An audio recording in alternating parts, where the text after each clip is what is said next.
தேவன் நமக்காக எழுந்தருளுவார். அவருடைய சத்துருக்கள் சிதறுண்டு அவரை பகைக்கிறவர்கள் அவருக்கு முன்பாக ஓடிப்போவார்கள்.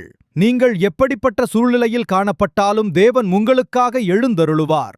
அவருடைய வல்லமை நம்முடைய எதிரிகளை சிதறடிக்கும். நமக்கு இருக்கும் தடைகளை கடக்க உதவும். நமக்குள் காணப்படும் குழப்பங்கள் மத்தியில் அமைதி கிடைக்கும். இன்றைய அனுதின தியானம். தேவன் எழுந்தருளுவார், அவருடைய சத்துருக்கள் சிதறுண்டு அவரை பகைக்கிறவர்கள் அவருக்கு முன்பாக ஓடிப்போவார்கள். புகை பறக்கடிக்கப்படுவது போல அவர்களை பறக்கடிப்பீர். மெழுகு அக்கினிக்கு முன் உருகுவது போல துன்மார்க்கர் தேவனுக்கு முன் அழிவார்கள். சங்கீதம் 68:1-2. ஒவ்வொரு நாளும் நம் சந்திக்கும் சவால்கள் மிகவும் பெரியதாகவும் அவைகளை நாம் மேற்கொள்ள முடியாது போல காணப்படுகிறது. அப்படிப்பட்ட சூழ்நிலையில் தேவன் நம்முடைய வாழ்க்கையில் இடைப்பட்டு அவருடைய வல்லமை நம் எதிரிகளை சிதறடிக்கும், தடைகளை கடக்க உதவும், குழப்பங்களுக்கு மத்தியில் அமைதியை கொண்டு வரும் என்ற நிச்சயமான நம்பிக்கையை இந்த சங்கீத வார்த்தை நமக்கு கொடுக்கிறது. இந்த உலகத்தில் உங்களுக்கு எதிராக எழும்பும் எதிரிகளை சிதறடித்து உங்களுக்கு எதிராக துன்மார்க்கர்கள் செய்யும் தீமையான செயல்களை முறியடிக்க தேவன் எழுந்தருளுவார். தேவன் உங்களுக்காக கிரியை செய்யும் போது அவருக்கு எதிராக யாரும் நிற்க முடியாது. சீரியாவின் ராஜா இஸ்ரவேலுக்கு விரோதமாய் யுத்தம் பண்ண வந்தபோது இன்ன ஸ்தலத்திலே பாளையம் இறங்குவேன் என்று தன் ஊழியக்காரரோடே ஆலோசனை பண்ணினான். ஆகிலும் தேவனுடைய மனுஷன் எலிசா இஸ்ரவேலின் ராஜாவினிடத்தில் ஆள் அனுப்பி இன்ன இடத்துக்கு போகாதபடிக்கு எச்சரிக்கையாயிரும், சீரியர் அங்கே இறங்குவார்கள் என்று சொல்லச் சொன்னான்.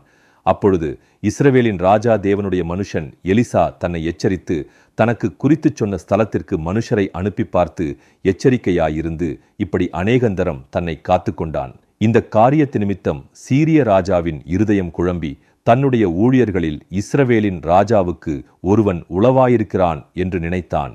அப்பொழுது அவன் ஊழியக்காரரில் ஒருவன், அப்படியில்லை, என் ஆண்டவனாகிய ராஜாவே, நீர் உம்முடைய பள்ளி அறையிலே பேசுகிற வார்த்தைகளையும் இஸ்ரவேலில் இருக்கிற தீர்க்கதரிசியாகிய எலிசா இஸ்ரவேலின் ராஜாவுக்கு அறிவிப்பான் என்றான். அப்பொழுது அவன், நான் மனுஷரை அனுப்பி அவனை பிடிக்கும்படி நீங்கள் போய் அவன் எங்கே இருக்கிறான் என்று பாருங்கள் என்றான்.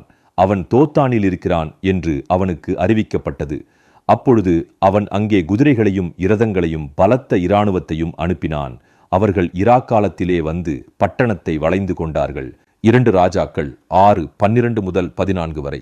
எலிசாவை சுற்றிலும் சீரியரின் மொத்த படைகளும் சூழ்ந்து கொண்டிருந்ததை கண்ட எலிசாவின் வேலைக்காரன் எலிசாவை நோக்கி, ஐயோ, என் ஆண்டவனே, என்ன செய்வோம் என்றான். அதற்கு அவன், பயப்படாதே, அவர்களோடு இருக்கிறவர்களை பார்க்கிலும் நம்மோடு இருக்கிறவர்கள் அதிகம் என்றான். அப்பொழுது எலிசா விண்ணப்பம் பண்ணி, கர்த்தாவே, இவன் பார்க்கும்படி இவன் கண்களை திறந்தருளும் என்றான். உடனே கர்த்தர் அந்த வேலைக்காரன் கண்களை திறந்தார்.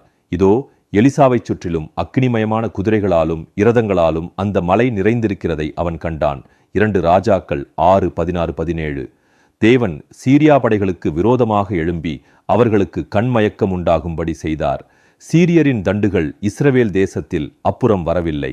இன்றைக்கு நம்முடைய வாழ்க்கையிலும் நமக்கு விரோதமாய் எழும்புகிற சத்துருக்களின் எல்லா தந்திரங்களை மேற்கொள்ள தேவன் எழுந்தருளியுள்ளார். தேவன் செய்யும் கிரியைகளை உங்கள் வாழ்க்கையில் காண்பீர்கள். தேவரீர் எழுந்தருளி சீயோனுக்கு இறங்குவீர். அதற்கு தயை செய்யுங்காலமும் அதற்காக குறித்த நேரமும் வந்தது. சங்கீதம் 102:13. கர்த்தராகிய இயேசு கிறிஸ்துவினுடைய கிருபையும் தேவனுடைய அன்பும் பரிசுத்த ஆவியினுடைய ஐக்கியமும் உங்கள் அனைவரோடும் கூட இருப்பதாக.